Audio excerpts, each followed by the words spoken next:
ጉድ እንታይና ንርኢ ዘለና እንታይና ንሰምዕ ዘለና ጉድ ክንሰምዕና አክቲቪስት ጎዲፋይ በበትሪ መጥቃዕቲ በጽሕዎ እናተባሃለ እዩ ኣብ ከተማ መቐለ ኣብ ዝርከብ ቤት መስተ ምስ ወዲ ዓድዋ ዝበሃል ዓርኩ ኣምሲ ክወጽእ ከሎ ኣብቲ ከባቢ ብዝነበሩ ጸረ ግፋ መናእሰይ በበትሪ ከቢድ መጥቃዕቲ ከም ዝፈጸሙሉ እዩ ዝሕበር እስቲ ናብቲ ዝቕጽል መደብ ድማ ክወስደኩም እሱ ድማ ብዛዕባ አክቲቪስት ጎዲፋይ ዝበሃል ዘሎ እዩ አክቲቪስት ጎዲፋይ ጥላሁን መጥቃዕቲ ከም ዝበጽሖ መሰኻኽሪ ዓይኒ ሓቢሮም እናተባሃለ እዩ አይተ ጎዲፋይ ጥላሁን ሰሙናት ሙሉ ናብ ቢሮ ላዕለዋይ ቤት ፍርድ ክልል ትግራይ ከኣቱ ከሎ እናሓንከሰ ከም ዝቐነየ ምንጭታት ይሕብሩ ነቲ መሐንከሲኡ ምኽንያት ዝኾነ ድማ ኣብ ከተማ መቐለ ኣብ ዝርከብ ቤት መስተ ምስ ወዲ ዓድዋ ዝበሃል ዓርኩ ኣምሲ ክወጽእ ከሎ ኣብቲ ከባቢ ብዝነበሩ ጸረ ግፋ መናእሰይ በበትሪ ከቢድ መጥቃዕቲ ከም ዝፈጸሙሉ እዩ ዝሕበር ጎዲፋይ ጥላሁን ብስንኪ ዘለዎ ህዝባዊ ዘይቕበልነት እቶም ድሕሪ መጥቃዕቲ ናብቲ ቦታ ዝመጹ ኣባላት ፖሊስ እውን እንትኾነ እቲ ዝተፈጸመ ተግባራት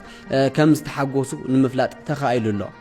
ብተወሳኺ እቶም ፖሊስ ነቶም መጥቃዕቲ ዝፈጸሙ መናእሰይ ንመሓዝ ዝኾነ ይኹን ምክትታል ከም ዘይገበሩ እቲ ዝበጽሐና ሓበሬታ የረድእ ብልቕጽል ጎዲፋይ መጥቃዕቲ ከም ዝበጽሖ ድማ ኣብ ዛራ ሚድያ ገጹ ሪኢኻ ምፍላጥ ይከኣል እዩ እዞም መጥቃዕቲ ፈጺሞምሉ ዝበሃሉ ዘለዉ መንእሰይ ድማ ጸረ ግፋ ዝኾኑ መናእሰያት እዮም እዩ ዝበሃል ዘሎ እስቲ ሓውና ጎዲፋይ ጥላሁን ብዛዕባ ግፋ እንታይ ኢሉ ተዛሪቡ ነይሩ ብፍላይ ኤአይ ኢሉ ተዛሪቡ ነይሩ እስቲ እዛ ቪድዮ እዚኣ ንከታተል بس ሓበሬታ ይልካ من كم زقفف نايت سمانነት يكون كذا لك الله قفام هنا وسيفلطني لك بصروف تقرا قفام هنا وسيفلط ابو فيسبوك مس حاجه يوري لهم نعرف شال انتليجنس ناي اي برديس بتخكلكم الذي سيفلط اي لك الله انت اللي ግን እሺ ብትክልቲ ከም ትዕዘብዎ ዘለኹም አክቲቪስት ጎዲፋይ ኣብ ትግራይ ዝግበር ዘሎ ኣይፈልጥን ኣብ ግፋ ይግበር ለድዩ ኤአይ ዲ ኣነ ኣይተረደንን ኣይፈልጥን ይዝብል ዘሎ እዚ ሰብ እዚ ናይ ትግራይ ተሓላቀ የባህል እዩ ኣብ ትግራይ ዝግበር ዘሎ ሕድሕድ ነገር ይከታተል እዩ ዝብል ሰብ እዩ ኣብዛ ግፋ ወጽሓ ግን ኣይፈልጥን ኢሉ ከም ትዕዘብዎ ዘለኹም እዚ ኩሉ ኣብ ትግራይ ዝርጋሕ ዘሎ ቪዲዮታት ኤአይ ኢሉ እዩ ነጽይዎ ዘሎና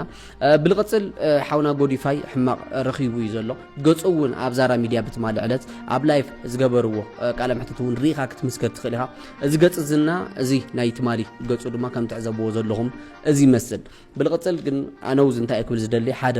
ሰብ ደሱ ናይ ፖለቲካ ኣረኣያ ይሃልዮ ኩቃቅጥቅጥ ክግረፍ የውል በሐሳብ ክንኣምን ኣለና ናይ ፖለቲካ ኣፋላላይና ኮፊልና ብምዝታይ ብምዝራብ ጥራሕና ክንፈትሖ ዘለና ለሓውና ጎዲፋይ ምሕረት የውርደልካ ኩሉ ይደሊ